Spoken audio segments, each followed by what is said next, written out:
таваҷҷӯҳ ва гароиши наврасону ҷавонони кишварҳои пасошӯравӣ ба забони русӣ дар 3 даҳаи охир кам шудааст. Бинобар омори Институти давлатии забони русӣ ба номи Александр Сергеевич Пушкин, дар 30 соли охир теъдоди талабагони забони русӣ дар кишварҳои собиқ шӯравӣ қариб 2 баробар кам шудааст. Дар ин ҳамоиши маҷозӣ Кирусский дом Россотрудничества, Маркази илм ва фарҳанги Русия дар Душанбе санаи 13 сентябр созмон дод. Масъалаи омӯзиши забони русӣ дар кишварҳои Осиёи марказӣ баҳс шуд.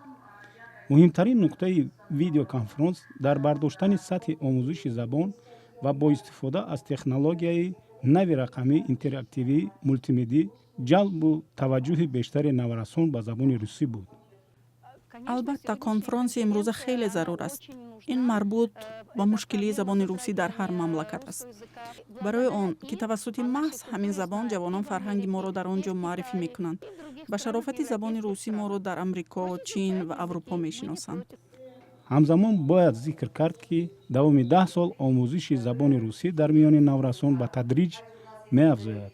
ин ҳам бошад дар кишварҳои Осиёи марказӣ, Узбекистон, Қирғизистон, Тоҷикистон ва Озарбойҷон, ки на танҳо ба масоили демографӣ рабт дорад, балки ба системаи ҷадиди рақамӣ ва таълими рақобатпазири забони русӣ. чаро мо фарҳанги рус, забони русиро наомӯзем? дар замони ҳозира тамоми наврасон, тамоми ҷавонон ва тамоми мардум ба омӯхтани забонҳои хориҷӣ хеле шавқҳаваси зиёд доранд ва аслан забонҳои хориҷӣ дар онҳо барои омӯхтани забони англисӣ бештар аст ва забони русӣ. дар ҳоле ки пажӯҳишгарон аз коҳиши таваҷҷӯҳ ба забони русӣ изҳори нигаронӣ мекунанд, коршиносон мегӯянд солҳои охир гароиши ҷавонону наврасон ба омӯзиши забонҳои дигар бештар шудааст. омӯзгорони марказҳои забономӯзӣ бар он назаранд, ки наврасон майл ба омӯхтани забони инглисӣ, чинӣ ва олмониро доранд. вақтҳои охир рушди забони инглисӣ ба назар мерасад. асосан ба омӯзиши ин забон хоҳишмандон хело зиёданд. фикр мекунам, ки наврасон барои идома додани таҳсил ва фаъолияти кориро дар кишварҳои хориҷа давом додан ба ин забон аҳамияти зиёдтар медиҳанд.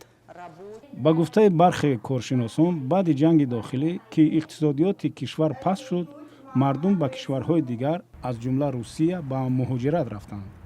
ҳоло бо сабаби пойбанд будани иқтисоди Тоҷикистон аз пули муҳоҷирон донистан ва омӯхтани забони хориҷӣ аз ҷумла русӣ авлавият дорад. дар ҳамин раванди муҳоҷират бисёр муҳим будани масалан донистани забони русӣ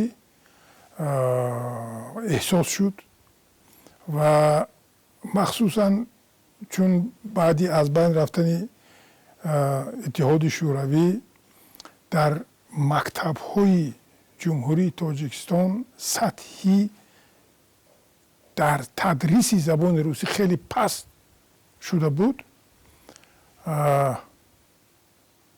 забони русӣ ба таври бояду шояд омӯхта намешуд ва гуфтам мумкин аст, ки сатҳи донистани забони русӣ хеле поин омад. омили дигари муҳим будани забони русиро Ҷура Шарифов дар пешрафтҳои илмӣ мебинад, ки аксари маъхазҳо бо он нигошта шудааст.